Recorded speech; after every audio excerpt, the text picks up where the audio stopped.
1年前、栃木県で観光中に行方不明になったフランス人ティフェヌ・ベロンさんは滞在していた日光市のホテルに荷物を残したまま突然行方不明になりました。ベロンさんの携帯電話などは未だに見つかっていません。直前までの携帯電話の詳細な位置情報が明らかになりました。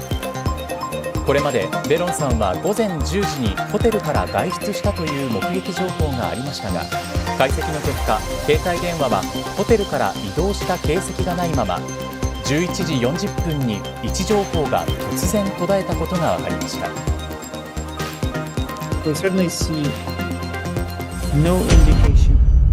Tokyo, juillet 2025. Un laboratoire, un téléphone, 18 capteurs, 2 millions de coordonnées GPS, 40 gigas de logs, photos, métadonnées, et au cœur de cette mémoire digitale, le dernier souffle numérique de Tiffaine Véron. Disparu au Japon il y a 7 ans, officiellement un accident, officieusement une énigme. Mais si je te disais que la vérité, elle, était là, dans les datas, que le Japon n'a pas simplement raté l'enquête, mais refusé de l'ouvrir. Bienvenue dans l'affaire Tiffaine Véron, une disparition et un crash test brutal pour le mythe du Japon high-tech. La version police versus la réalité des données.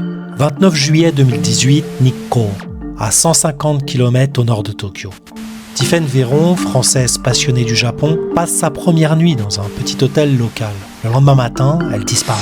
Le patron de l'hôtel, policier volontaire, affirme l'avoir vue quitter l'établissement à 10h. Et la police conclut très vite à une chute accidentelle, affaire classée. Mais aujourd'hui, 7 ans plus tard, un rapport suisse commandé par la famille change tout. Grâce à Google Timeline et l'extraction des métadonnées, on sait que son téléphone est resté dans sa chambre jusqu'à 11h40. Elle n'est pas sortie à 10h, c'est faux. Et pourtant, cette donnée, cruciale, la police japonaise l'avait ignorée. Pas parce qu'elle ne l'avait pas, mais parce qu'elle n'a jamais voulu l'utiliser.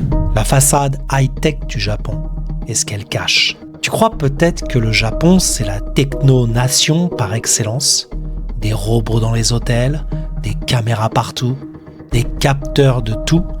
Mais dans les commissariats, on est resté bloqué à l'époque de la disquette, disque dur cloné, tableur Excel, archives papier. Moins de 5% des enquêteurs sont formés à l'analyse numérique avancée. Et face à cette disparition, la réponse a été absurde. Au lieu d'exploiter l'IA, ils ont demandé à des bénévoles de regarder les images une par une. Zéro algorithme, zéro reconnaissance de trajectoire, zéro tracking automatisé. Résultat, 3 semaines perdues. Puis, silence. Imaginons 2 secondes un autre monde.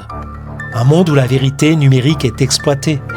La téléphonie de Tiffaine, GPS, Wi-Fi, Bluetooth, reconstruction de trajectoire par modèle IA, sec to sec, les caméras de la ville, analyse, re-ID, tracking multi-objets.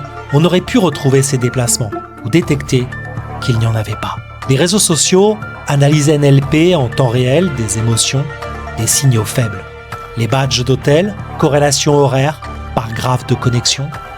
Et pourtant, tout ça est resté en friche. Les données existaient, mais aucune IA n'a été lancée pour les comprendre. L'enquête par la communauté tech. Devant ce mur, la famille n'a pas baissé les bras. Elle s'est tournée vers ce qu'on appelle l'OSINT, l'intelligence open source et la blockchain. Dossier partagé sur Reddit, sur X, des bénévoles du monde entier cartographiaient les angles morts vidéo, capture horodatée sur Polygon, création de preuves infalsifiables via NFT of Evidence. Les développeurs utilisent Stable Diffusion inversée pour recréer une modélisation du hall d'hôtel à partir des descriptions et la comparer aux images officielles. Résultat, des incohérences oubliées, enterrées. Quand l'État refuse la transparence, la communauté techno, elle, la produit. Pourquoi le Japon refuse l'IA dans ses enquêtes? Parce que la vérité dérange. Un crime sur un touriste, c'est un séisme diplomatique et un risque pour les 4% du PIB issus du tourisme. Parce que les budgets partent dans la maintenance du système obsolète, pas dans l'innovation. Parce qu'au Japon, on préfère le tatemae, la façade, une version propre, crédible, même fausse, plutôt que d'admettre une erreur. Parce que chaque décision est noyée dans une hiérarchie kafkaïenne. Chaque initiative doit être validée, puis relue à nouveau. Et pendant ce temps, la trace numérique s'efface. Ce qu'une justice augmentée aurait pu faire. Dans un pays qui assume la technologie judiciaire, voilà ce qui aurait pu être fait. Face matching, temps réel, sur les caméras publiques. Fusil AI, fusion des capteurs pour tracer les mouvements à 10 cm près. Rapid DNA, analyse des traces de sang en 90 minutes. LLM Forensics, ingestion automatique des PV pour détecter contradictions et mensonges. Auto-disclosure, si l'enquête n'utilise pas les données dans les 30 jours, elle doit être rendue publique. Tu veux le prix de tout ça ? Environ 200 000 €, moins que la dernière campagne TikTok. Cool Japan. Mais l'IA, c'est pas magique. Tu pourrais croire qu'il suffit de brancher l'IA et qu'elle résout tout. Mais non, l'IA peut sauver des vies. Elle peut aussi en détruire. Elle peut accuser à tort, elle peut être manipulée, elle peut devenir un alibi pour ne pas chercher. Si l'algorithme n'a rien trouvé, c'est qu'il n'y avait rien. Tu le vois, ce n'est pas une question de technologie, c'est une question de volonté, de courage, de vérité. Ce que toi, tu peux faire, tu crois que tu es juste un spectateur ? Détrompe-toi. Tu peux partager cette vidéo, tu peux forquer le dossier GitHub de l'affaire, tu peux proposer tes skills en vision par ordinateur, tu peux exiger l'ouverture des données de l'enquête, parce que chaque pixel, chaque log, chaque bit peut raconter une histoire. Encore faut-il oser la décoder. Ce n'est pas la première et ce ne sera pas la dernière. L'affaire Tiphaine Véron choque, mais elle ne surprend pas, parce qu'avant elle, d'autres étrangers ont disparu. Et à chaque fois, le même scénario. Ignorance, lenteur et camouflage. Lucy Blackman, 21 ans, disparue à Tokyo en 2000, découpée en morceaux. Retrouvée dans une grotte à 2 heures de la capitale. Le suspect, Joji Obara, héritier richissime. Il avait déjà drogué des dizaines de femmes, et pourtant, il n'a jamais été condamné pour son meurtre. Faute de preuves directes. La justice a préféré l'accuser pour viol et tourner la page. Lindsay Hawker, 22 ans, professeur d'anglais britannique, tué en 2007 à Chiba. Son corps retrouvé dans une baignoire de sable. L'assassin, Tatsuya Ichirashi, s'est évadé. A fui pendant 2 ans et demi, pendant que la police publiait un portrait robot raté. Ce n'est que lorsque les médias occidentaux ont fait pression que l'enquête s'est accélérée. Et ensuite Michael Taylor, ancien soldat américain, emprisonné pour avoir aidé Carlos Ghosn à fuir le Japon. Traitement médiatique brutal, aucune clémence. Et pendant ce temps, les cadres japonais, accusés de fraude massive dans le même dossier, libres. 2 poids, 2 mesures.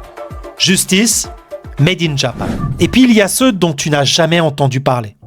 Des Philippins, des Péruviens, des Brésiliens, condamnés sur la seule base d'aveux extorqués. Car ici, 99,9% des inculpés sont reconnus coupables. Et souvent, sans avocat, sans traducteur, sans IA, mais avec un objectif, clore le dossier. Ces affaires ne sont pas des exceptions, ce sont des symptômes. Symptômes d'un système qui sacrifie la justice sur l'autel de la réputation. Et maintenant, l'affaire Tiphaine Véron pourrait, elle aussi, disparaître dans l'oubli. À moins que toi, moi, nous, on refuse de laisser faire. On refuse qu'un pays aussi avancé soit aussi aveugle. Partage cette vidéo, demande l'ouverture des données de l'enquête, soutiens les initiatives OSINT, exige que la tech serve la vérité, pas qu'elle la cache. Parce que la prochaine fois, ce sera peut-être pas une inconnue, ce sera peut-être toi, une vie, un téléphone, un signal ignoré et une vérité que personne ne veut entendre. Le mot japonais de la fin, Shinjitsu, la vérité.